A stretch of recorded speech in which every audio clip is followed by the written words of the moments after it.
नमस्कार, मैं निकिता आपके साथ। आप देख रहे हैं सत्य हिंदी। एक नजर डालते हैं अब तक की सुर्खियों पर। भारतीय सेना पर टिप्पणी को लेकर कांग्रेस नेता राहुल गांधी को सुप्रीम कोर्ट से मानहानि केस में राहत तो मिली है, लेकिन कड़ी नसीहत भी मिली है। कोर्ट ने उनके खिलाफ चल रहे मानहानि केस पर रोक लगा दी है, पर सेना के प्रति बयान को लेकर सवाल उठाए हैं। बता दें कि राहुल गांधी ने कहा था कि चीन की सेना भारतीय सैनिकों को मार रही है, जिसे अपमानजनक बताया गया। इस पर जस्टिस दीपांकर दत्ता ने कहा कि यदि आप सच्चे भारतीय हैं तो ऐसी बातें नहीं कह सकते।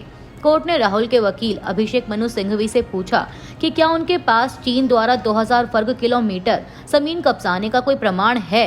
क्या आप वहां थे? क्या आपके पास कोई सबूत है, ठोस जानकारी का कोई आधार है? यदि ऐसा कोई प्रमाण नहीं है तो फिर ऐसे बयान क्यों देते हैं? कोर्ट ने संसद और सोशल मीडिया में बयानबाजी पर भी सवाल उठाए। बेंच में शामिल जस्टिस दीपांकर दत्ता ने कहा कि आपको जो भी कहना था वह संसद में क्यों नहीं कह सकते? आखिर सोशल मीडिया में पोस्ट करके ही ऐसी चीजें क्यों? सिर्फ इसीलिए कि आपके पास बोलने की आजादी है तो आप कुछ भी कह सकते हैं। हालांकि सुप्रीम कोर्ट ने राहुल गांधी को राहत देते हुए उनके खिलाफ चल रहे ट्रायल पर फिलहाल रोक लगा दी है। कोर्ट ने नोटिस जारी कर 3 हफ्ते बाद अगली सुनवाई तय की है।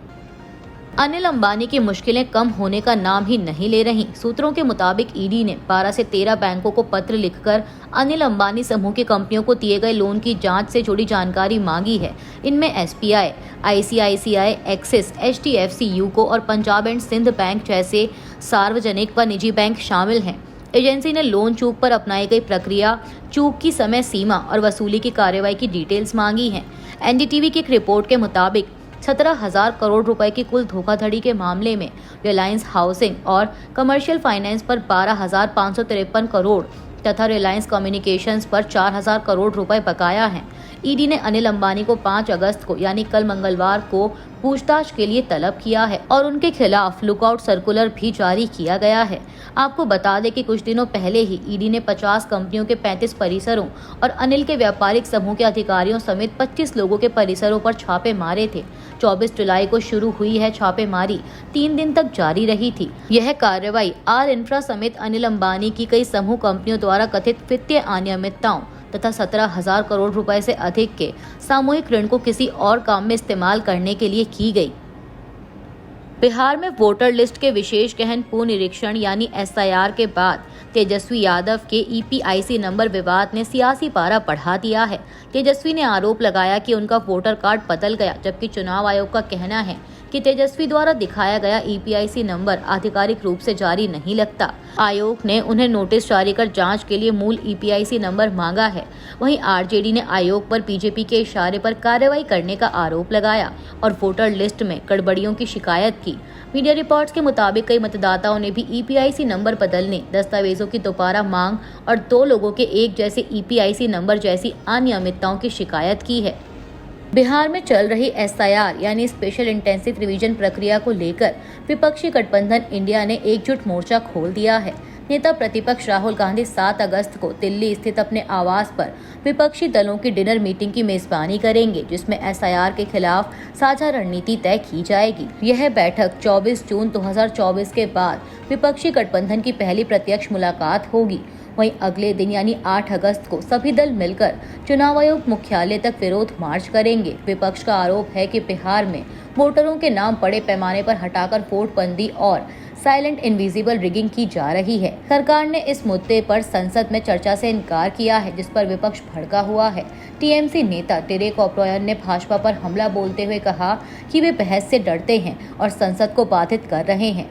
विपक्ष ने संकेत दिया है कि जब तक संसद में बहस नहीं होती, मानसून सत्र ठप रह सकता है।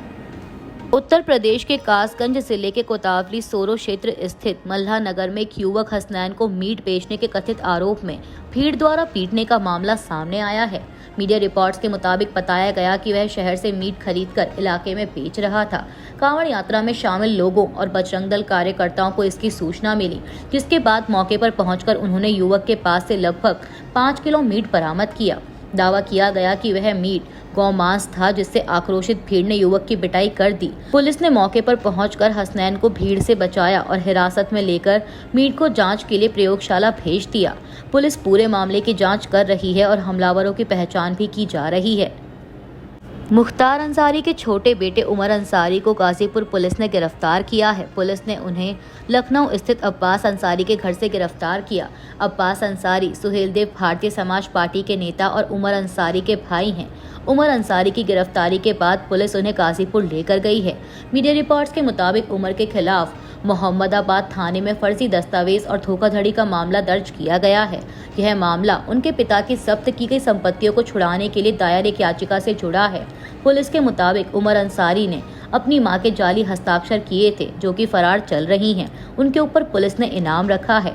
पुलिस ने बताया कि यह मामला जब्त संपत्ति का है, जिसको छुड़ाने की कोशिश की जा रही है। गाजीपुर के एसपी ई राजा के मुताबिक गैंगस्टर एक्ट के तहत मुख्तार अंसारी की जो संपत्ति जब्त की गई थी, उसे छुड़ाने की सोची समझी साजिश की गई। इस वजह से फर्जी दस्तावेज तैयार किए गए थे। अमेरिका के राष्ट्रपति डोनाल्ड ट्रंप के करीबी सहयोगी स्टीफन मिलर ने भारत पर रूस से तेल खरीदकर यूक्रेन युद्ध को फंड करने का गंभीर आरोप लगाया है। उन्होंने चेतावनी दी है कि यदि भारत ने यह खरीदारी नहीं रोकी तो उस पर 100% टैरिफ लगाया जा सकता है। मिलर ने कहा कि भारत और चीन दोनों रूस से तेल खरीदकर युद्ध को बढ़ावा दे रहे हैं। ट्रंप प्रशासन भारत पर दबाव बनाने की कोशिश कर रहा है, जबकि भारत रूस से तेल खरीद जारी रखने के रुख पर कायम है। वहीं दोनों देशों के बीच अब तक ट्रेड डील फाइनल नहीं हो पाई है, जिससे अमेरिका ने 25% टैरिफ की घोषणा की है। ओडिशा के बालासोर स्थित फकीर मोहन कॉलेज में आत्मदाह करने वाली छात्रा के मामले में एबीवीपी के 2 नेताओं को गिरफ्तार किया गया है। बता दें कि 20 वर्षीय छात्रा ने विभागाध्यक्ष पर यौन उत्पीड़न का आरोप लगाया था और मामले में कार्रवाई न होने पर आत्मदाह करने की कोशिश की थी, जिसमें 95% जलने से उसकी मौत हो गई। गिरफ्तार किए गए आरोपियों में छात्रा ज्योति प्रकाश बिस्वाल और एबीवीपी के राज्य संयुक्त सचिव शुभ्रा संबैत नायक शामिल हैं। आरोप है कि इन्होंने छात्रा को आत्मदाह करने के लिए उकसाया और उसकी मदद भी की। इससे पहले कॉलेज के प्रोफेसर समीरा कुमार साहू और पूर्व प्राचार्य दिलीप घोष को भी गिरफ्तार किया जा चुका है। यूजीसी और उच्च शिक्षा विभाग की टीमें मामले की जांच कर रही हैं। दिल्ली पुलिस द्वारा बंग भवन को भेजे गए एक पत्र में बांग्ला को बांग्लादेशी राष्ट्रीय भाषा कहे जाने पर राजनीतिक विवाद खड़ा हो गया है।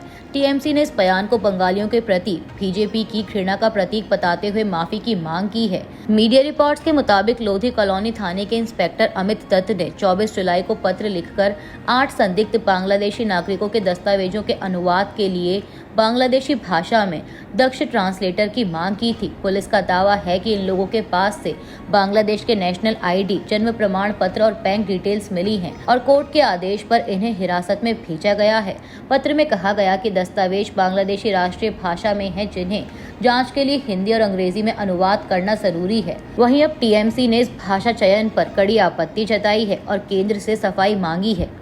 पाकिस्तान ने ईरान के परमाणु कार्यक्रम को समर्थन देने की घोषणा की है। पाकिस्तान के प्रधानमंत्री शहबाज शरीफ ने कहा कि ईरान को परमाणु ऊर्जा के शांतिपूर्ण तरीके से इस्तेमाल करने का अधिकार है। शहबाज शरीफ ने कहा कि पाकिस्तान शांतिपूर्ण परमाणु ताकत हासिल करने के लिए ईरान के साथ खड़ा है। पाकिस्तानी प्रधानमंत्री ने हाल ही में ईरान पर हुए इस्राएली हमलों की निंदा की और देश की रक्षा करने पर ईरान की तारीफ की। आपको बता दें कि ईरान के राष्ट्रपति मसूद पेजेश्कियान पाकिस्तान के दौरे पर हैं। इस दौरान उन्होंने पाकिस्तान के साथ कई समझौतों पर हस्ताक्षर किए। शहबाज शरीफ ने कहा कि आतंकवाद के खिलाफ पाकिस्तान और ईरान की सोच एक जैसी है। उन्होंने कहा कि क्षेत्र में शांति और विकास के रास्ते खुलने चाहिए। वहीं ईरानी राष्ट्रपति मसूद पेजेश्कियान ने कहा कि इसराइल क्षेत्र को अस्थिर करने के एजेंडे पर काम कर रहा है। उन्होंने कहा कि मुस्लिम देशों को शांति के लिए एकजुट होना चाहिए। उन्होंने ये भी कहा कि इजरायली हमले के खिलाफ पाकिस्तान के समर्थन के लिए वह आभारी हैं और पाकिस्तान के साथ अच्छे संबंध ईरान की विदेश नीति का एक महत्वपूर्ण हिस्सा हैं। पाकिस्तान की सरकारी agency associated press of Pakistan के मुताबिक पाकिस्तान और ईरान ने 12 समझौतों और MOU पर हस्ताक्षर किए हैं। इनमें व्यापार, कृषि, विज्ञान, टेक्नोलॉजी, इनोवेशन, सूचना एवं संचार और समुद्री सुरक्षा समेत अन्य मामलों पर सहयोग शामिल है। अभी के लिए इतना ही। बाकी की देश दुनिया की बड़ी खबरों के लिए बने रहिए सत्य हिंदी के साथ।